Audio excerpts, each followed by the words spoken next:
हे नमस्कार एवरीवन, कैसे हैं आप लोग। I wish and I hope you are doing perfectly fine. Just be joyful and keep smiling. Just be joyful बाबा, just be joyful, ठीक है।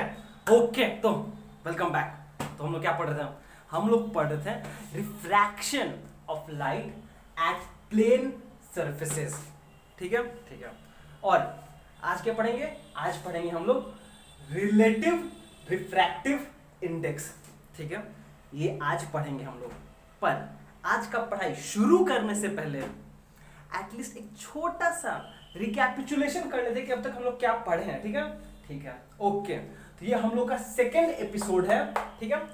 तो जो फर्स्ट एपिसोड है ये हम लोग कर चुके हैं। अगर आपने देखा है तो बहुत मजा आया होगा, ठीक है। एंड अगर नहीं देखा है तो प्लीज देख लो, डिस्क्रिप्शन बॉक्स में मिल जाएगा आपको लिंक, या फिर आई बॉल लिंक में, ठीक है, ठीक है। ओके, तो हम लोग ने फर्स्ट एपिसोड में क्या पढ़ा? हम लोग ने फर्स्ट एपिसोड में बस ट्राई किया ये समझने का कि रिफ्रैक्शन होता क्या है, ठीक है। एंड फिर उसके बाद हम लोग ने, अब देखो, रिफ्रैक्शन हमने बस डिफाइन किया कि रिफ्रैक्शन क्या होता है। पर रिफ्रैक्शन समझने के लिए हम लोग को कुछ टेक्निकल टर्म्स समझना जरूरी है, जो है optical density and refractive index of a medium, ठीक है। और जो रिफ्रैक्टिव इंडेक्स है ना, वो दो तरीके का हो सकता है। एक है एब्सोल्यूट रिफ्रैक्टिव इंडेक्स, जिसका डेफिनेशन हम लोग समझते क्या है। एब्सोल्यूट रिफ्रैक्टिव इंडेक्स होता है, इसका नोटेशन है एन मीडियम। एन मीडियम मतलब refractive index of a medium is defined as the ratio of velocity of light in vacuum, हवा में, divided by the velocity of light in that medium, जिसका refractive index हम निकालना चाहते हैं। बढ़िया, great, इतना हम लोग समझ गया। ओके, एंड ये एक रिलेशन है जो हम लोग को जरूरत पड़ेगा, और आज इस रिलेशन का हम लोग बहुत ज्यादा यूज करने वाले हैं, बहुत ज्यादा ही यूज करेंगे, ठीक है। तो हम फिर से इसको लिख के रखे हैं ताकि आप भूल मत जाओ इसको, ठीक है। और ये रिलेशन क्या बोलता है? बस ये बताता है कि भैया स्पीड ऑफ लाइट तो कांस्टेंट है एक गिवन मीडियम में, पर अगर हम मीडियम ही चेंज कर दें तो लाइट का स्पीड भी चेंज हो जाएगा। और वो चेंज होता है अकॉर्डिंग टू दिस रिलेशन। क्या होता है? v मीडियम है फॉर एनी गिवन मीडियम, ये है उसका velocity of light in that medium, v medium. f है उसका लाइट का फ्रीक्वेंसी। और प्लीज ये फ्रीक्वेंसी ना मीडियम पे डिपेंड नहीं करता है, सोर्स पे डिपेंड करता है कि कैसा सोर्स, ये लाइट कौन सा सोर्स प्रोड्यूस किया है, ठीक है। Frequency depends on the nature of source. And then ये हो गया लैम्डा मीडियम, इसको पढ़ते हैं लैम्डा, ओ लैम्बा लिख दिया, इसको पढ़ते हैं लैम्डा, एंड इसका नाम है वेव लेंथ। वेव लेंथ, ठीक है। वेव लेंथ एक्चुअली क्या है? एक डिस्टेंस है, वेव लेंथ, ठीक है, ठीक है। एंड सिंस हम लोग जितना भी न्यूमेरिकल सॉल्व करेंगे ऐसा यूनिट में करेंगे, इसका यूनिट होता है मीटर पर सेकेंड। इसको आप बोल सकते हो हर्ट्ज, HZ, या फिर पर सेकेंड, और ये होता है मीटर में, ठीक है, मीटर में होता है। एंड इसका एक स्टैंडर्ड यूनिट है ये angstrom, angstrom. And distance relation between angstrom and metre है ये 1 angstrom is equal to 10 to the power -10 metre, ठीक है, ठीक है। तो फिर चलो इतना आप कॉपी कर लीजिए और हम लोग नेक्स्ट फेज में मूव करते हैं। हाँ जी, तो चलिए हम लोग अपना आज का पढ़ाई शुरू करते हैं, ठीक है। ओके, पर देखिए फिजिक्स पढ़ना है, थोड़ा बहुत मैथ्स का जरूरत पड़ता है, ठीक है। एक बहुत इंपॉर्टेंट चीज है जो हमको जानना बहुत जरूरी है कि दो टर्म है जिसको बोलते हैं हम लोग, सॉरी, दो टर्म है जिसको बोलते हैं, एक टर्म है जिसको बोलते हैं डायरेक्टली प्रोपोर्शनल, डायरेक्टली प्रोपोर्शनल, ठीक है। एंड एक ये है जो है जिसको बोलते हैं इनवर्स, INVERS, इनवर्सली प्रोपोर्शनल। ये दोनों टर्म समझना बहुत जरूरी है।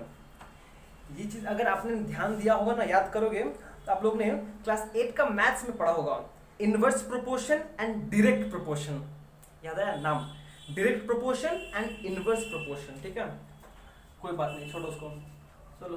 अच्छा देखो, if we have two quantities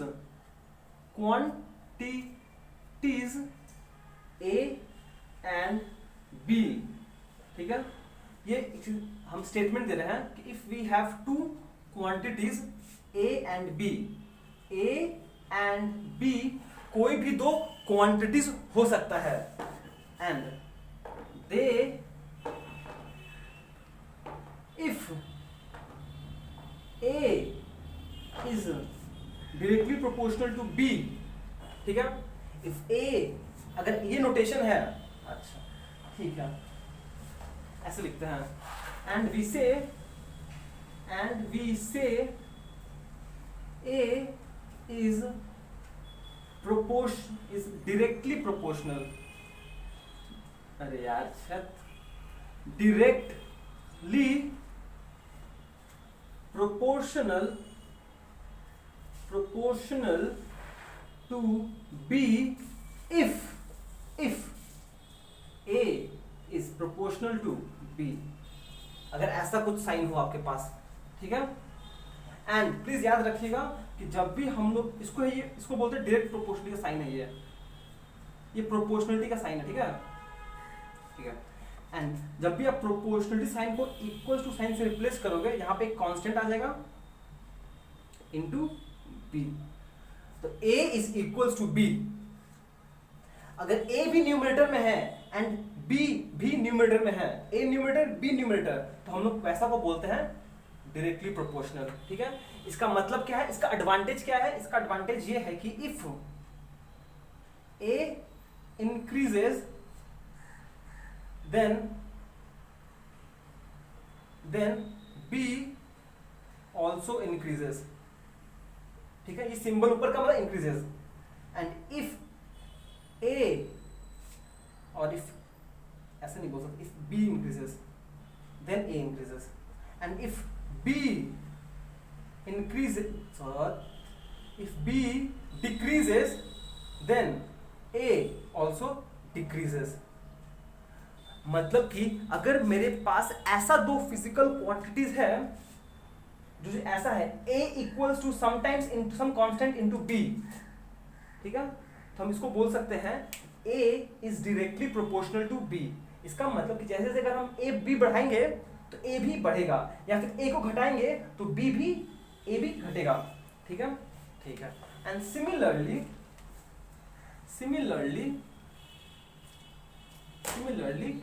if, and similarly we say A is inversely proportional to B if we have relation of the kind ऐसा, A is equals to some constant by B।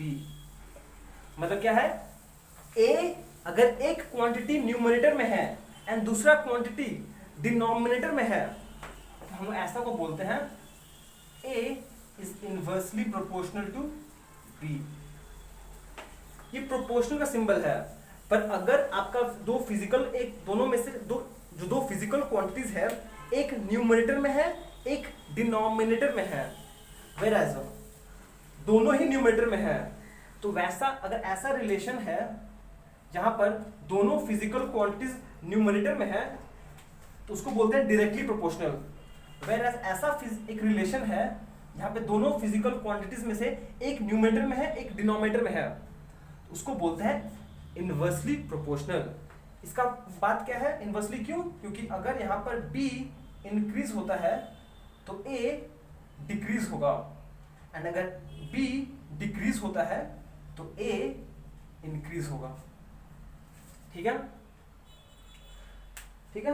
अच्छा, इसका example लेते हैं हम लोग। इसका example यहाँ पर है v is equals to f lambda, ये रिलेशन देख लीजिए, ठीक है।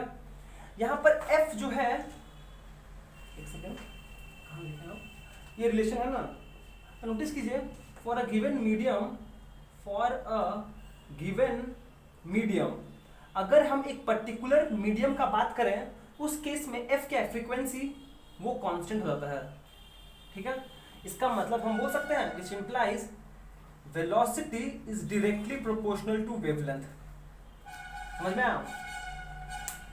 अगर एक पर्टिकुलर मीडियम का बात किया जाए तो उस केस में फ्रीक्वेंसी कांस्टेंट हो जाएगा। क्यों? क्योंकि फ्रीक्वेंसी तो नेचर ऑफ सोर्स पे डिपेंड करता है। तो f is proportional to lambda, मतलब कि जैसे जैसे वेवलेंथ ऑफ लाइट बढ़ेगा, स्पीड ऑफ लाइट भी बढ़ता रहेगा, ठीक है। बहुत बढ़िया। यहां पर एक एग्जांपल लेते हैं हम लोग प्रीवियस डे ही इसको यूज किया था कि refractive index of a medium is equals to c by v of medium, ठीक है। ठीक है, इसका मतलब क्या हुआ कि सिंस देखो c क्या है, speed of light in vacuum, वो तो हमेशा कांस्टेंट है, c क्या है, कांस्टेंट है ऑलवेज। इसका मतलब हम बोल सकते हैं n medium is inversely proportional to velocity in medium, ठीक है। तो क्या मिला हम लोग को कि जैसे जैसे वेलोसिटी बढ़ेगा रिफ्रैक्टिव इंडेक्स कम जाएगा, और इन अदर वर्ड्स जैसे जैसे वेलोसिटी कम जाएगा refractive index of the medium बढ़ जाएगा, ठीक है। तो ये होता है, दो चीज इंपॉर्टेंट है बहुत, कि इन दो फिजिकल क्वांटिटीज को हम लोग इनवर्सली प्रोपोर्शनल कब बोलते हैं एंड दो फिजिकल क्वांटिटीज को डायरेक्टली प्रोपोर्शनल कब बोलते हैं। अगर एक ऐसा रिलेशन है दो फिजिकल क्वांटिटीज के बीच में जहां दोनों न्यूमरेटर्स में है a equals to some constant into b, तो डायरेक्टली प्रोपोर्शनल। वेयर अगर ऐसा रिलेशन है कि a is equal to some constant by b, ऊपर नीचे है ऊपर नीचे है ऊपर नीचे है, इसको बोलते हैं इनवर्सली प्रोपोर्शनल। इनवर्सली प्रोपोर्शनल मतलब है कि अगर ये बढ़ेगा तो ये कम हो जाएगा, ठीक है, और ये कमेगा तो ये बढ़ जाएगा, ठीक है। वेयर डायरेक्टली प्रोपोर्शनल मतलब है कि अगर ये बढ़ेगा तो ये भी बढ़ेगा, ये घटेगा तो ये भी घटेगा, ठीक है। आई होप इतना समझ में आया हो, और एग्जांपल भी दे दिया हम यहाँ पर आपको समझा दिया। इस केस में क्योंकि since refractive index and velocity inversely proportional है, इसका मतलब कि अगर हम वेलोसिटी घटाएंगे तो रिफ्रैक्टिव इंडेक्स बढ़ेगा, ठीक है। वेयर यहाँ पर क्या है,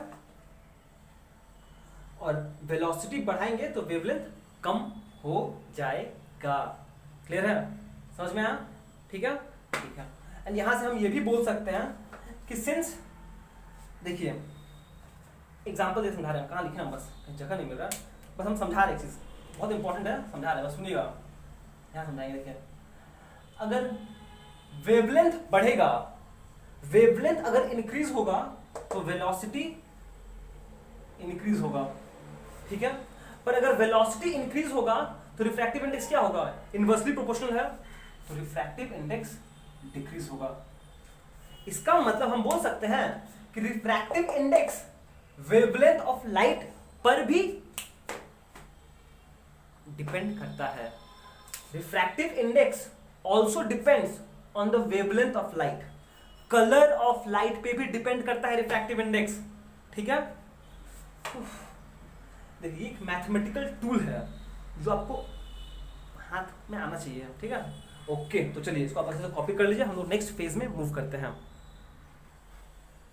तो चलिए फाइनली अब हम लोग अपना शुरू करते हैं। क्या पढ़ना है हम लोग को? हम लोग को पढ़ना है relative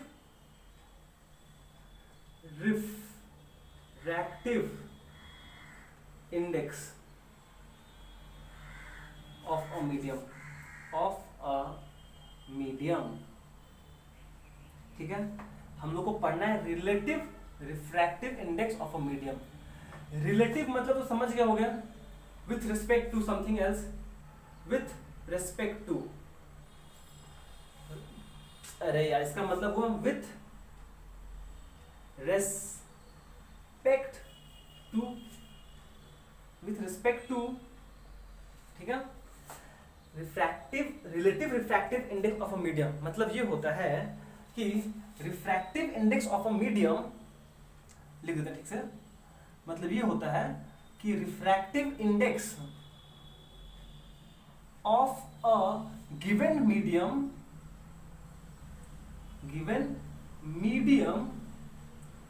with respect to some other medium। सही है, मतलब कि हम इसके बारे में बात करेंगे, हम एक मीडियम का रिफ्रैक्टिव इंडेक्स के बारे में बात कर रहे हैं, but at the same time हम कंपेयर कर रहे हैं किसी के और के साथ। हम मतलब refractive index of this medium with respect to this medium, इस मीडियम का रिफ्रैक्टिव इंडेक्स कितना है इस मीडियम के मुकाबले में, मतलब कि किसी के साथ कंपेयर कर रहे हैं हम, ठीक है, comparing with respect to some other medium, ठीक है। इसका डेफिनेशन ये है, relative refractive index of a medium is defined as the ratio of the refractive index of a given of a medium is defined as the ratio of the refractive index। अच्छा इधर गड़बड़ा दिया, हम पूरा गड़बड़ा दिया हम लोगों। Refractive index of a medium of a given of a medium का गड़बड़ा दिया, हम पूरा गड़बड़ा दिया। एक सेकंड आप माफी दीजिएगा हमको, ठीक है, एक सेकंड बस, एक सेकंड, एक समझाना है मुझे। मान लीजिए ये क्या है, ये एक इंटरफेस है, INTER इंटरफेस या फिर बाउंड्री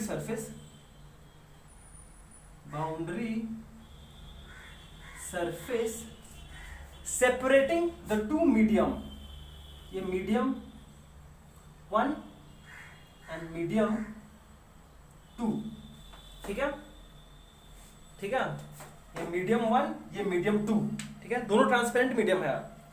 इस मीडियम का मान लीजिए रिफ्रैक्टिव इंडेक्स N1 है और इस मीडियम का रिफ्रैक्टिव इंडेक्स N2 है, ठीक है।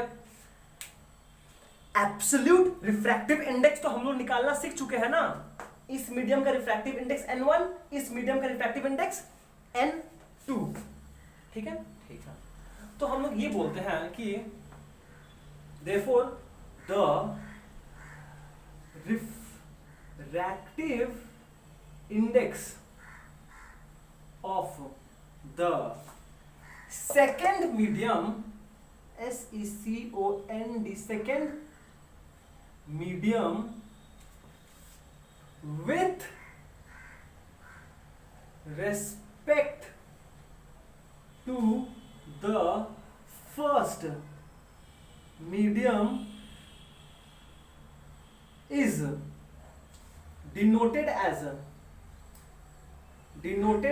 by रिफ्रैक्टिव N, मतलब रिफ्रैक्टिव इंडेक्स। किस मीडियम का बात कर रहे हो आप, मीडियम 2 का refractive index of the second medium का बात हो रहा है, ठीक है। N मतलब रिफ्रैक्टिव इंडेक्स किस मीडियम का बात हो रहा है, सेकेंड मीडियम का, इसलिए N2 लिख दिया, ठीक है।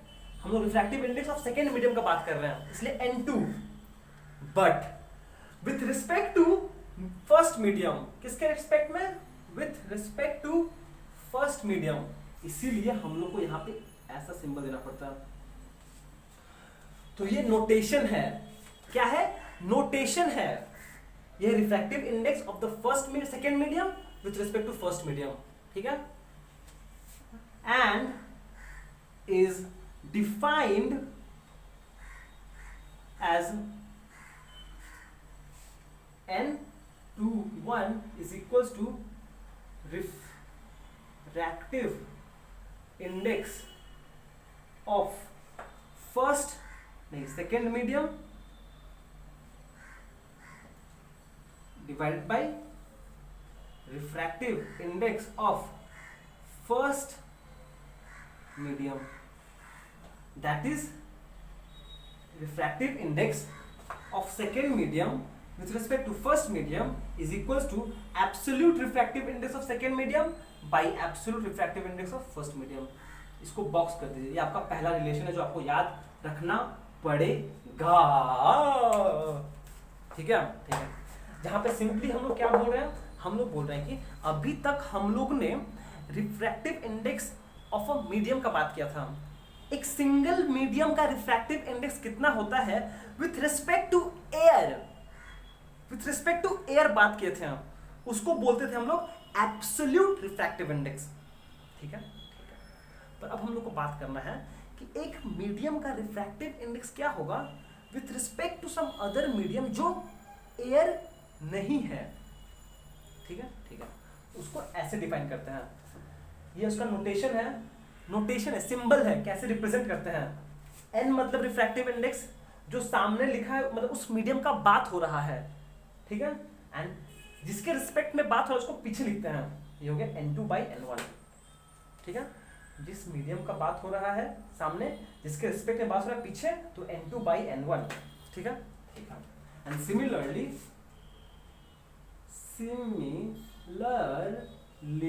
हम बोल सकते हैं refractive index of first medium with respect to second medium क्या हो जाएगा, वो हो जाएगा n1/n2।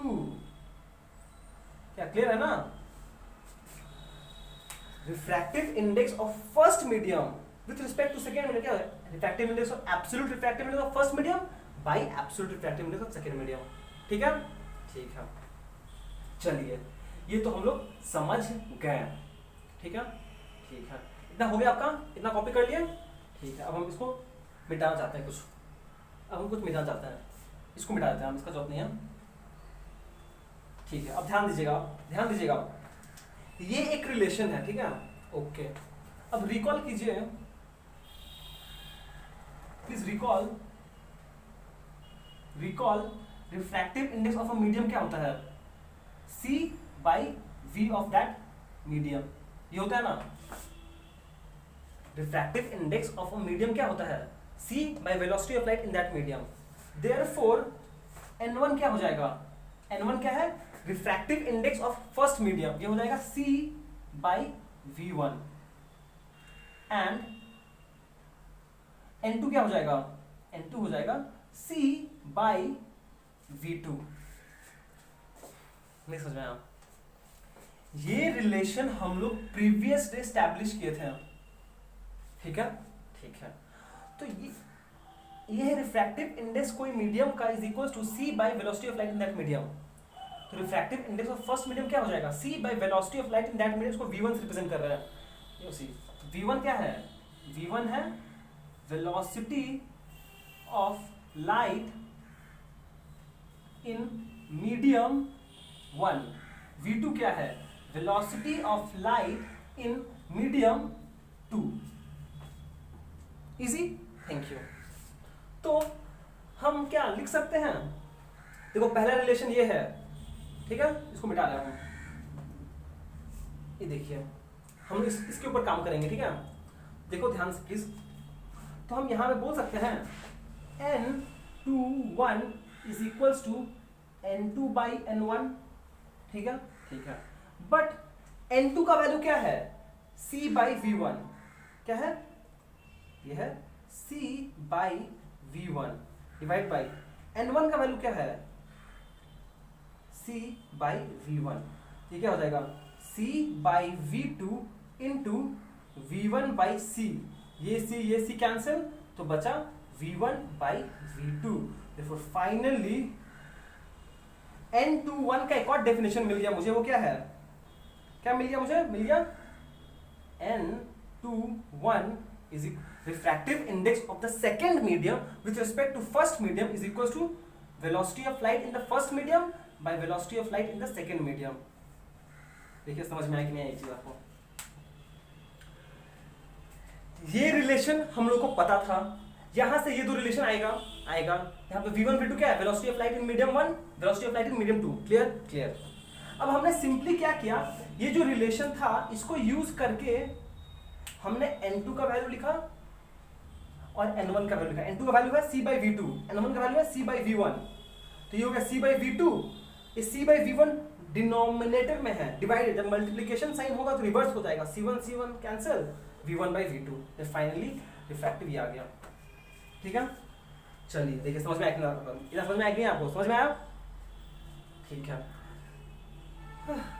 क्लियर है? क्लियर है। अब हम फिर से मिटाना चाहेंगे, क्लियर है ना? मिटा इसको हम, ठीक है, मिटा रहे हैं। ठीक है, इसको भी मिटा रहे हैं, कॉपी कर लीजिए, मिटा रहे हैं। चलिए बहुत बड़े, क्या हो गया, फिर से रिकॉल करो, recall velocity of light in a medium is equals to f times lambda medium. ठीक है, velocity of light in any medium is equals to frequency times wavelength of light in that medium. हम यहां से बोल सकते हैं which implies v1 हो जाएगा f times lambda 1 and velocity of light in second medium हो जाएगा frequency of light times lambda 2। देखिए समझ में नहीं आया? न्यूमेरिकल्स भी करेंगे हम लोग, पहले थ्योरी तो डेवलप करते हैं। ठीक है, समझ में आ रहा है? समझ में आ रहा है।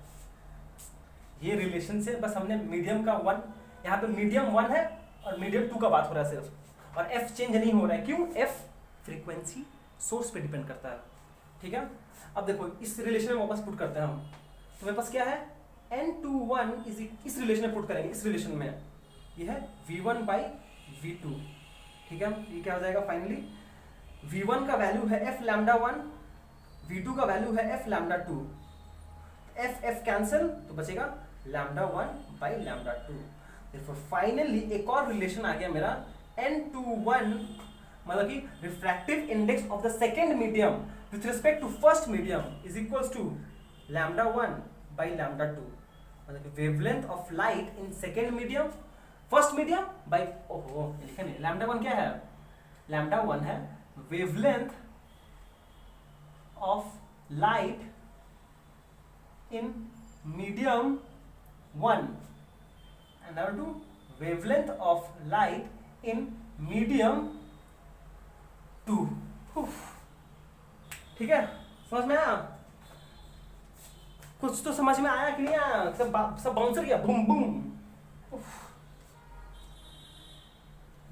ध्यान सुनो, हम लोग ने absolute refractive index previous day पढ़ा, समझ में आया? बहुत बढ़िया, इतना समझ गए हम लोग। आज हम लोग को पढ़ना था रिलेटिव रिफ्रैक्टिव इंडेक्स, मतलब कि हम लोग रिफ्रैक्टिव इंडेक्स इस मीडियम का कितना है with respect to some other medium, और वो अदर मीडियम एयर नहीं है। ठीक है, ठीक है, ओके।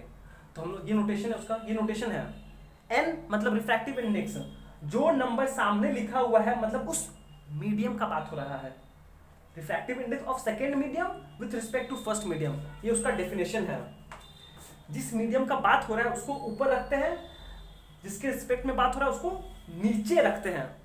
ध्यान से सुनिएगा, ये हो गया refractive index of the second medium with respect to first medium is equals to refractive index of second medium by refractive index of first medium. ये है हम लोग का फर्स्ट डेफिनेशन। ठीक है, तो हम लोग का पहला रिलेशन मिल गया न्यूमेरिकल्स करने के लिए। ठीक है, ये दूसरा रिलेशन है, क्या है, हम लोग को पता था कि n2 का वैल्यू होता है c/v1, n1 का वैल्यू होता है c/v1, c/v2, c/v1। जब पुट किए हैं तो c कैंसिल होगा, v1/v2 आ गया। ये बना मेरा दूसरा रिलेशन। ठीक है, एंड फाइनली मुझे ये पता है v is equal to f lambda, तो v1 की जगह f लैम्डा 1, v2 की जगह f lambda 2, f cancel, lambda 1/लैम्डा 2। ये मेरा थर्ड रिलेशन बना। तो आपके पास तीन तरीका है जिससे आप चाहो तो relative refractive index of a medium with respect to दूसरा मीडियम निकाल सकते हो। एक तो अगर आपको एब्सोल्यूट रिफ्रैक्टिव इंडेक्स दिया हुआ है, या फिर वेलोसिटीज दिया हुआ है, या फिर वेवलेंथ दिया हुआ है, आप तीनों यूज कर सकते हो डिपेंडिंग अपॉन कि आपको कौन सा पैरामीटर दिया हुआ है। क्या क्लियर है? समझ में आया इतना आपको? तो फिर चलिए इतना कॉपी कर लो, इसको नोट कर लो, और हम इसको मिटाते हैं। अच्छा चलो हम इसको मिटा देते हैं, हम खुद मिटाते हैं इसको एक बार, आपको समझाने के फिर से एक बार। ठीक है, मिटाते हैं, समझाना आपको फिर से। देखिए इतना तो हम लोग समझ गए। अब बेसिकली जब न्यूमेरिकल्स करने का बारी आएगा ना, वहां पे फिर से कंफ्यूजन फिर से ना हो, इसीलिए हम एक बार दूसरी तरह से सुना जाता है। फिर से एक छोटा सा समरी टाइप का कर दे रहे हैं, छोटा सा समरी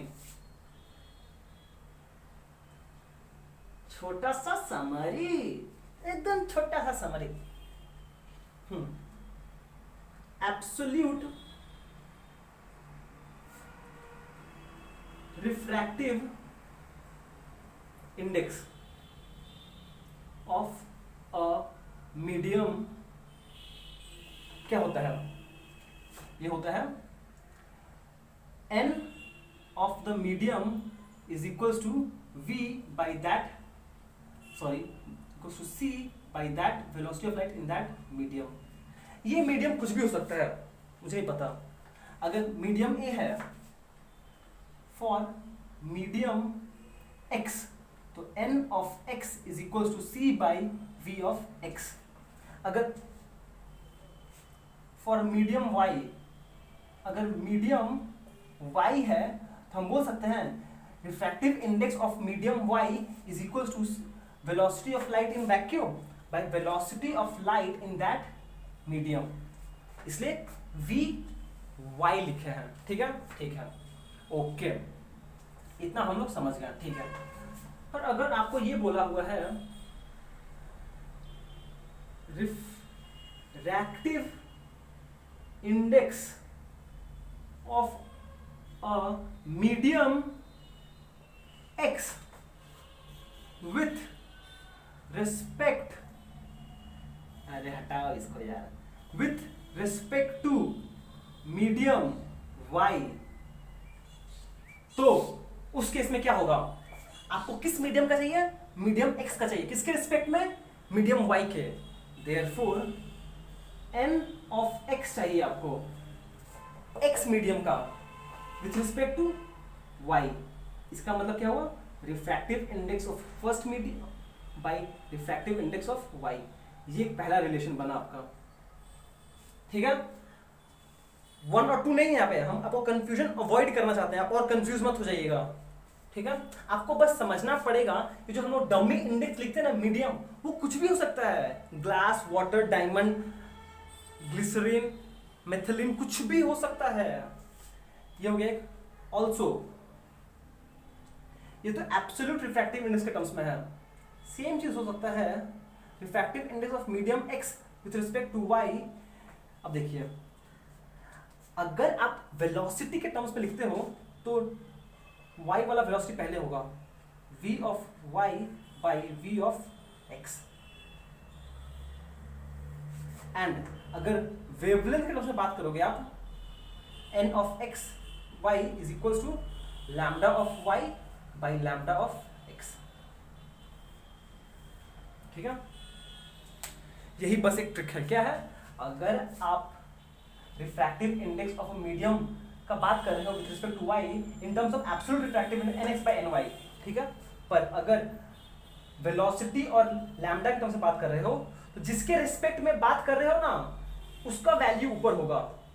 अगर y के रिस्पेक्ट में बात कर रहे हो तो वेलोसिटी ऑफ y ऊपर होगा, अगर y के रिस्पेक्ट में बात कर रहे हो तो लैम्डा ऑफ y ऊपर होगा।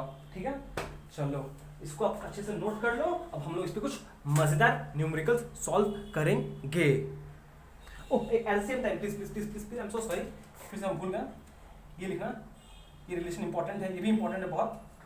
इसको भी बॉक्स कर दे रहे हैं यहाँ पर। क्या है?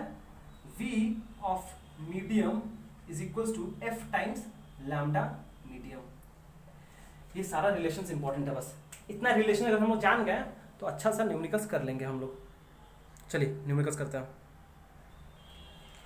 तो चलिए पहला क्वेश्चन करते हैं। क्वेश्चन नंबर 1 क्या बोला है? बोला गया है the refractive index of water and glass are 4/3 and 3/2 respectively.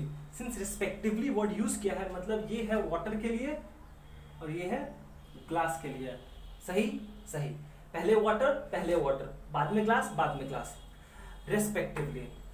Find refractive index of glass with respect to water. मतलब कि रिफ्रैक्टिव इंडेक्स ग्लास का निकालो। ग्लास का कितना होगा? With respect to water, water के मुकाबले में। समझ में आया? समझ में आया। Next, refractive index of water with respect to glass. पहले बोला है ग्लास का विथ रिस्पेक्ट टू वाटर, फिर बोला है वाटर का विथ रिस्पेक्ट टू ग्लास।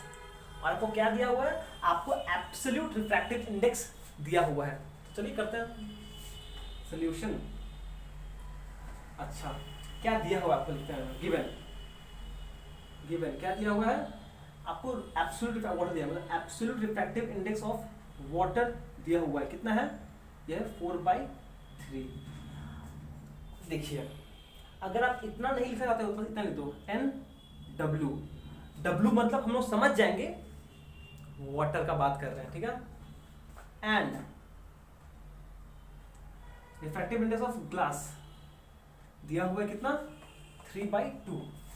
अगर आपको पूरा ये वर्ड ग्लास नहीं लिखना है, आप सिंपली N ऑफ G लिख दीजिए, मतलब हम लोग समझ जाएंगे G मतलब ग्लास, N मतलब रिफ्रैक्टिव इंडेक्स। बस क्या चाहिए? ठीक है, ठीक है। Okay, now by definition therefore number A क्या पूछा है मुझे? Refractive index of glass with respect to water. मुझे पूछा है refractive index of glass with respect to water, ठीक है। और आप किसके टर्म्स में चाहिए आपको? एब्सोल्यूट रिफ्रैक्टिव इंडेक्स के टर्म्स में। और जब एब्सोल्यूट रिफ्रैक्टिव इंडेक्स के टर्म्स में अगर पूछा है तो जिसका पूछा है वो ऊपर होता है, ये हो जाएगा N of glass by N of water. बस वैल्यूज पुट कर दीजिए। कितना है? N ऑफ ग्लास का वैल्यू कितना है? N ऑफ ग्लास का value 3/2, 3/2 divided by N of glass, क्या नहीं, ठीक है। N ऑफ वाटर का वैल्यू है 4/3, 4/3 कितना हो जाएगा? हो जाएगा 3/2। ये डिवीजन है, जब मल्टीप्लिकेशन करें 3/4 which is equal to 9/8 answer. बस क्लियर? देखिए इतना सिंपल सा है, समझने में थोड़ा समय लगता है, पर एक बार आप समझ गए ना, अरे फिर तो फटाफटी, कोई चापी नहीं है, ठीक है। ओके चलो, ठीक है, क्लियर है? क्लियर है। सिमिलरली नोट करो, आपको निकालना है refractive index of water with respect to glass. जिसके रिस्पेक्ट में निकालना उसको पीछे लिखेंगे, is equals to refractive index. हमको ये चाहिए in terms of refractive indexes, तो वाटर का ऊपर होगा, ग्लास का नीचे होगा, ठीक है। पर वही अगर हम वेलोसिटी एंड वेवलेंथ के टर्म्स में निकालते हैं तो जिसके रिस्पेक्ट में निकाल रहे हैं उसका वैल्यू ऊपर होगा और जिसका निकाल रहे हैं उसका वैल्यू नीचे होता है। थोड़ा याद रखना पड़ेगा, ठीक है, ठीक है। चलिए, तो N ऑफ वाटर पता है कितना? N ऑफ वाटर कितना है? 4/3, यह है 3/2, तो सॉल्व कर दीजिए। 4/3 into 2/3 which is equal to 8/9 answer. ठीक है, बस सिंपल से डेफिनेशन दो, ठीक है। ओके चलो, और कुछ नहीं बोलेंगे इस बारे में हम। चलिए आप खुद से कॉपी कर लीजिए इसको। नेक्स्ट क्वेश्चन मूव करते हैं हम लोग। तो चलिए नेक्स्ट क्वेश्चन करते हैं, क्वेश्चन नंबर 2। अच्छा, क्वेश्चन ही नहीं चेंज किया। क्वेश्चन नंबर 2 देखिए क्या बोला है। बोला गया है the velocity of light in water and glass. इस बार क्या दिया हुआ है? Velocity in water and glass are 2 into 10 to the power 8 and 2.25 into 10 to the power 8 respectively, ठीक है। देखिए हम एक चीज आपको रिक्वेस्ट करेंगे कि velocity of light in vacuum, velocity of light in water and glass आप याद रखिएगा, बेसिक चीज है, प्लीज याद रखिएगा इसको, ठीक है, ठीक है। फिर क्वेश्चन वही है, refractive index of glass with respect to water, refractive index of water with respect to glass. Question बिल्कुल वही है और हमने प्रीवियस आंसर्स लिख के रखा है और मैच करेंगे कि सर सेम आंसर आता है कि नहीं आता है। सेम आना ही चाहिए, पर हम लोग चेक करेंगे, ठीक है। ओके, तो चलिए सोल्यूशन करते हैं। सोल्यूशन ए, ठीक है। अच्छा, दिया क्या हुआ है? पहले दिया क्या हुआ? गिवन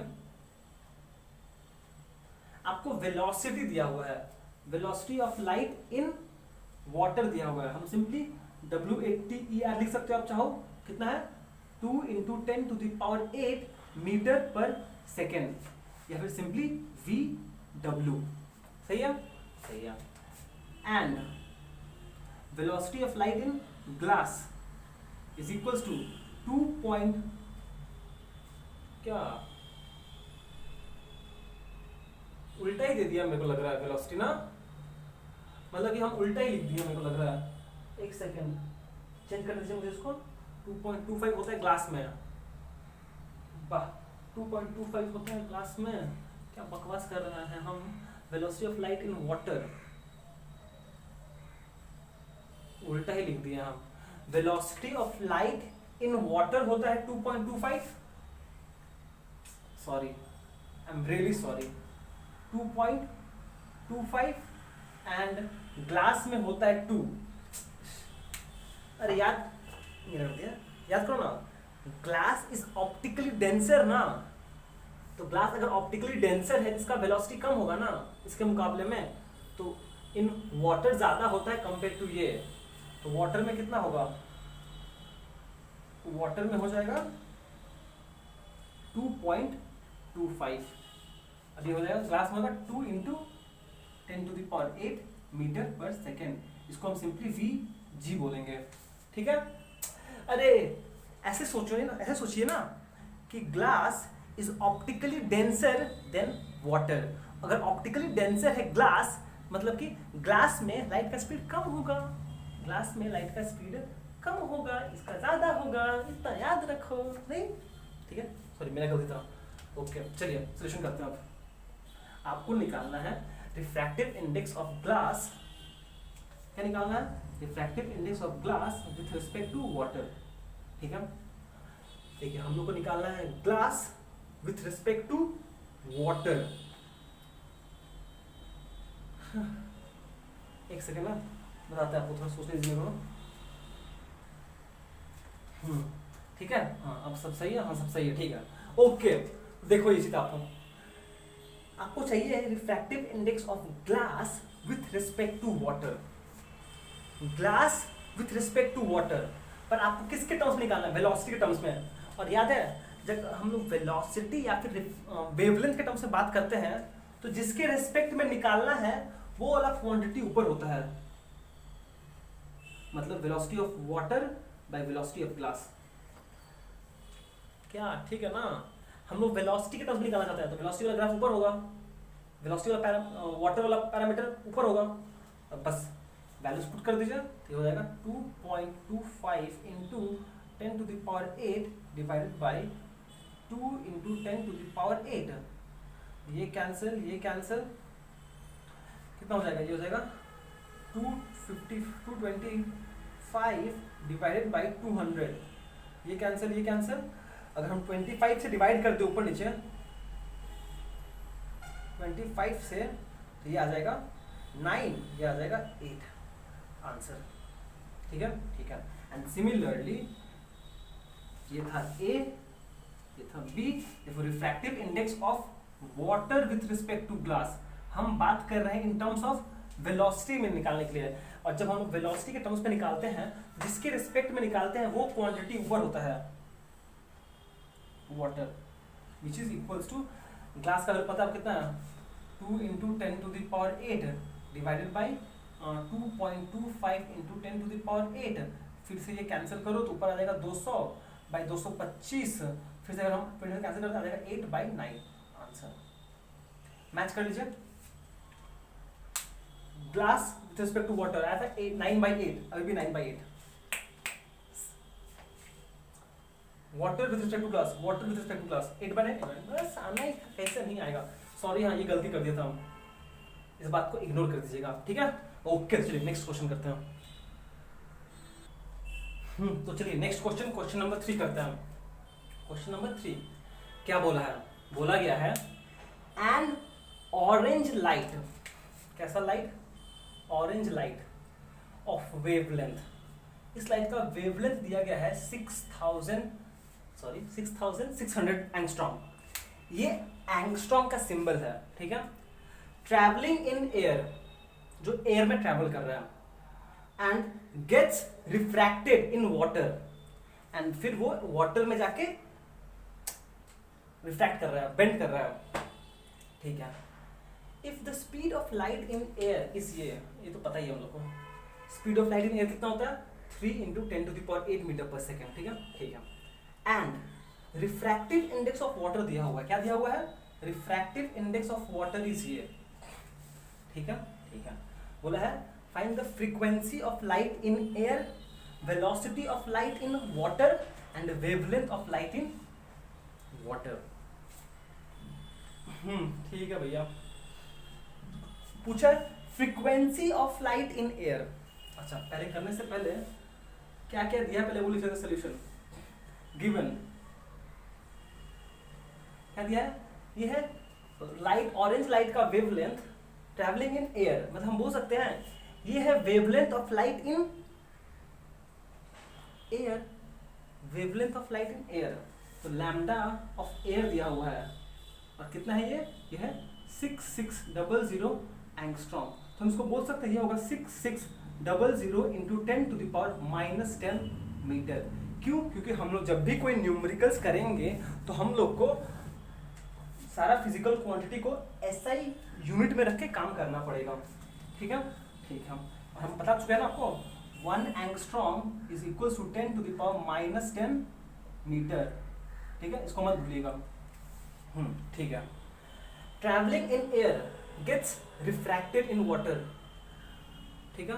और speed of light in air दिया हुआ सी कितना होता है 3 × 10⁸ मीटर पर सेकेंड। यही है ना v of air,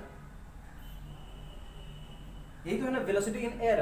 velocity in air कितना होता है c कितना है, ये है, ठीक है ठीक है ओके। ये दोनों आपको पता है आपको। और एक और चीज दिया हुआ रिफ्रैक्टिव इंडेक्स ऑफ वाटर, मतलब n ऑफ वाटर लिख सकते हैं डायरेक्टली, कितना है 4/3 which is simply n of w। सही है सही है। ठीक है, चलो करो फिर। ए क्या पूछा है, frequency of light in air. Recall करो ना बाबा, ये लिखना आपको, recall v of medium is equals to f into lambda of that medium, ठीक है।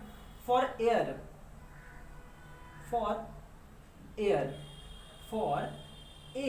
क्या हो जाएगा, v मीडियम हो जाएगा c, अरे अच्छा चलो ऐसे लिख देता है, अब समझ में आ जाएगा। v air is equals to f into lambda air, ठीक है। और v एयर कितना होता है, c is equals to f lambda air, which implies हम बोल सकते हैं f हो जाएगा c बाई लैम्डा एयर।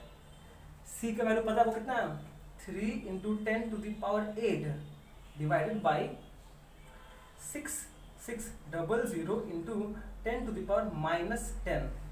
सही है सही है। क्या किया जाए, इसका आंसर हो जाएगा, ध्यान से ये इसके साथ कैंसिल होगा तो यहाँ आ जाएगा 2200, ठीक है ठीक है ओके। देखिएगा ये -10 है, जब लॉज ऑफ एक्सपोनेंट यूज करेंगे तो -10 ऊपर जाएगा तो कितना हो जाएगा 10⁻18 डिवाइड बाई 2200, ठीक है। अब अगर ये 2 0 कैंसिल करते हैं हम, यहाँ से कैंसिल होगा तो 10⁻16 आ जाएगा, मतलब आंसर हो जाएगा कितना, अच्छा इसको ऐसे लिख सकते हैं हम 1/22 × 10⁻16 which is same as 100/22 × 10⁻16 मीटर। सॉरी ये क्या है, फ्रीक्वेंसी है ना, फ्रीक्वेंसी होता है हर्ट्ज। ये हो गया आपका आंसर। इन दोनों को कैंसिल करो कुछ से, कैसे कैंसिल करें हम, अगर 2 से करेंगे तो 55/11 × 10⁻14, अरे 14 हो जाएगा, 16 था, एक 100 हम यहाँ पे ले लिए हैं, ये 14 हो जाएगा ना, इतना हर्ट्ज, ठीक है इतना हर्ट्ज हो गया ये, ठीक है ना ठीक है। इसका आंसर आ गया कितना है, इसका आंसर है अराउंड 50/11, कितना गलती कर रहे हैं आज, 50/11 × 10⁻14 हर्ट्ज। फ्रीक्वेंसी का यूनिट हर्ट्ज होता है। चलिए इतना हम लोग कैलकुलेट कर लिया, ठीक है बहुत बढ़िया। मिटाइए इसको,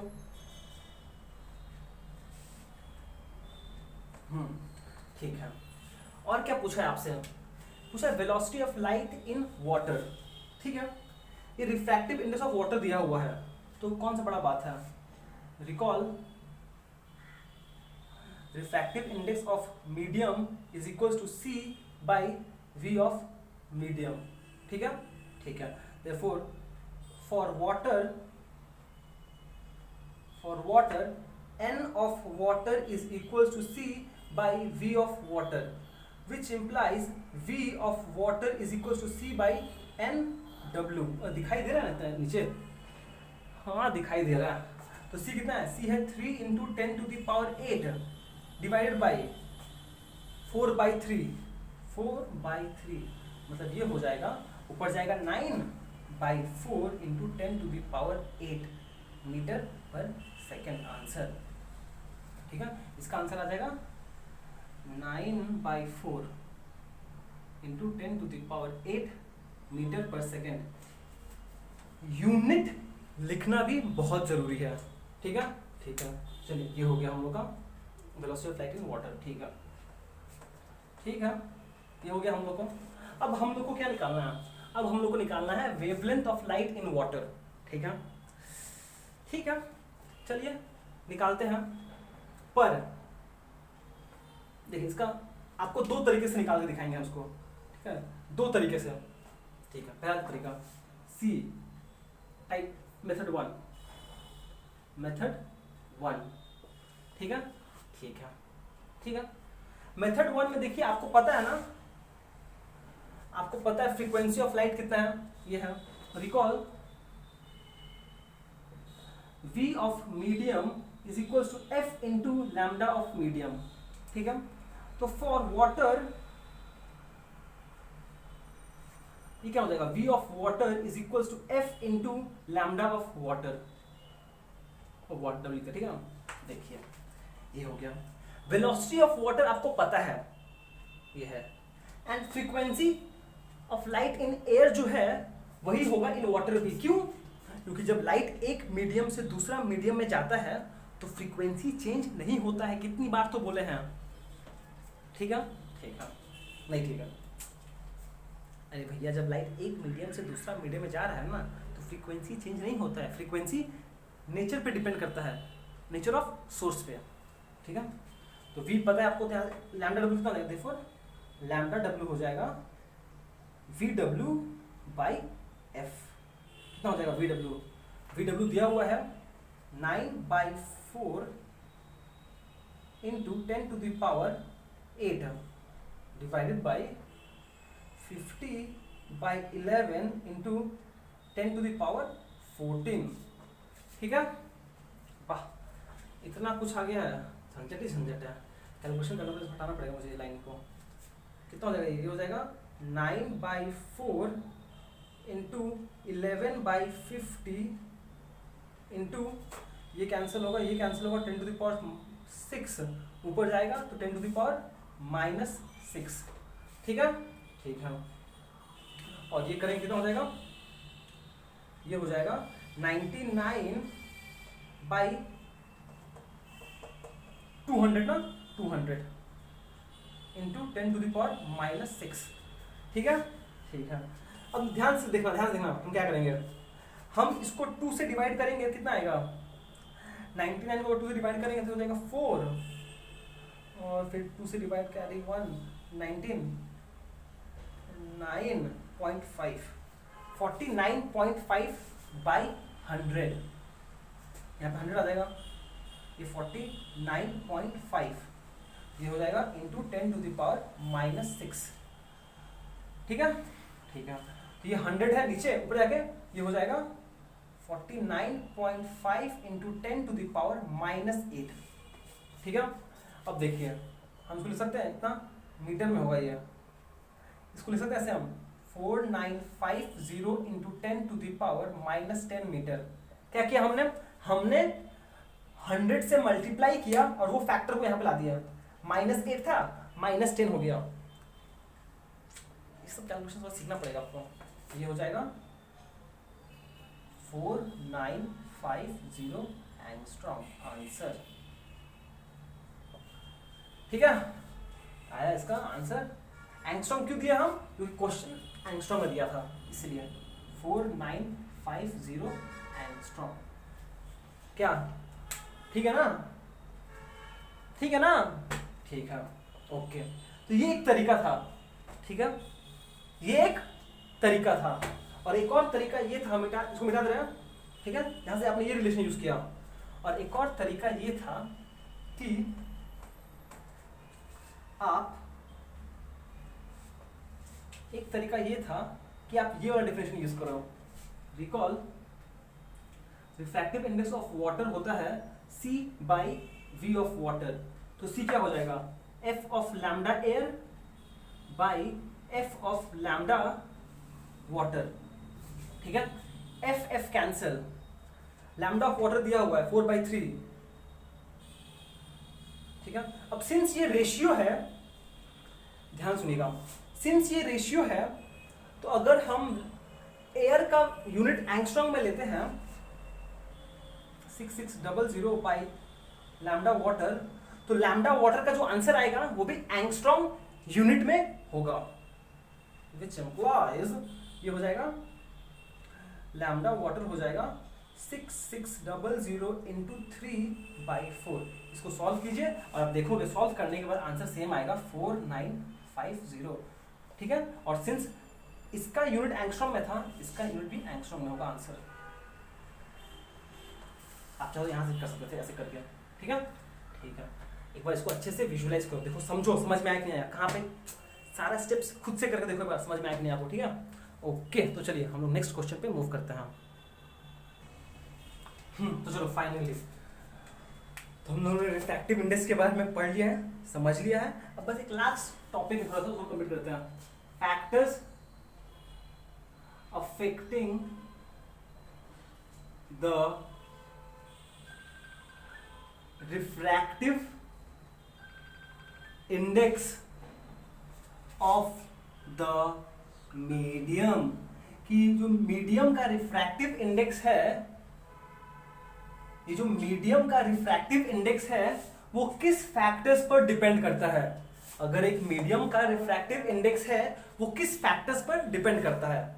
सिंपल सॉल्यूशन है, a depend on the nature of the medium, nature of the medium, इसका मतलब that is the velocity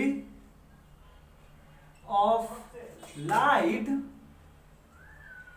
in that medium. और कैसे डिपेंड करता है, कैसे ये डिपेंड करता है, पर कैसे डिपेंड करता है। And refractive index, refractive index is inversely proportional to the velocity of light, to the velocity। ये रिलेशन याद है ना, n of medium is equals to c by v of medium। यहां से क्या पता चल रहा है हम लोग को कि रिफ्रैक्टिव इंडेक्स ऊपर है, v नीचे है, मतलब इनवर्सली प्रोपोर्शनल है, मतलब कि जैसे जैसे वेलोसिटी बढ़ेगा रिफ्रैक्टिव इंडेक्स कम होगा, जैसे जैसे वेलोसिटी कम होगा रिफ्रैक्टिव इंडेक्स बढ़ेगा। इनवर्सली प्रोपोर्शनल का मतलब वही है, आपको स्टार्टिंग में सिखाया था, ठीक है। Number 2 depends on the temperature of medium, ठीक है, ठीक है, ठीक है। कैसे डिपेंड करता है, as the temperature increases, as the temperature increases, velocity of light in that medium increases, hence the refractive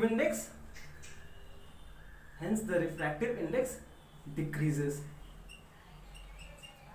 मतलब कि अगर एक मीडियम का टेम्परेचर अगर हम बढ़ा दें तो उस मीडियम में जो लाइट का वेलोसिटी ना वो बढ़ जाएगा, पर light is speed is inversely proportional to refractive index. तो अगर वेलोसिटी बढ़ेगा तो रिफ्रैक्टिव इंडेक्स कम हो जाएगा। क्लियर है? टेम्परेचर बढ़ाने से वेलोसिटी बढ़ जाएगा, पर वेलोसिटी बढ़ाने से रिफ्रैक्टिव इंडेक्स कम हो जाएगा। क्यों? क्योंकि इनवर्सली प्रोपोर्शनल है दोनों। ठीक है, ठीक है। एंड फाइनली एक और फैक्टर्स पे डिपेंड करता है, colour of light. Colour of light, colour of light मतलब क्या होता है? Wavelength of light, wavelength of light. ठीक है। एंड कैसे डिपेंड करता है? सिंस, अरे देखो कहाँ लिखे हम, यहाँ लिखते हैं, अरे लिखते हैं बेटा, यहाँ पे लिखते हैं वेवलेंथ ऑफ लाइट लैम्डा। ठीक है। एंड रिफ्रैक्टिव इंडेक्स, अरे यार, refractive index is inversely proportional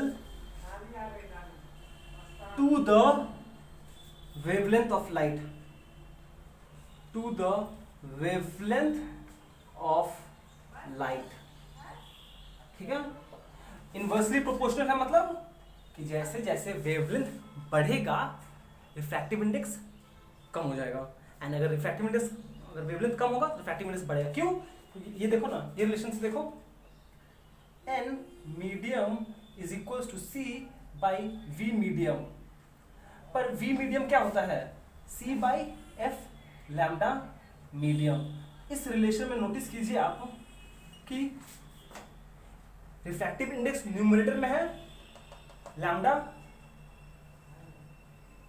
denominator में है, इनवर्सली प्रोपोर्शनल है। जैसे जैसे वेवलेंथ बढ़ेगा रिफ्रैक्टिव इंडेक्स कम होगा, अगर रिफ्रैक्टिव इंडेक्स कम होगा तो वेवलेंथ बढ़ेगा। सेम कुछ भी बोलो, ठीक है। तो ये तीन फैक्टर्स है जिस पर डिपेंड करता है refractive index of the medium. पहली बात डिपेंड करते हैं मीडियम किस तरह का, मतलब कि उस मीडियम में लाइट का वेलोसिटी कितना है। दूसरा टेम्परेचर ऑफ द मीडियम पे, एंड तीसरा कलर ऑफ लाइट पर। ठीक है। और इसे समझ में आया ना, इनवर्सली प्रोपोर्शनल का मतलब क्या होता है, स्टार्टिंग में समझाते हैं प्रोपोर्शनल। ठीक है, ठीक है। ओके, तो चलो फाइनली बहुत हो गया हम लोग का। ठीक है, ओके, तो चलिए आज का एपिसोड समाप्त करते हैं। Till then be safe, be joyful, thank you so much for watching. Have a great day ahead.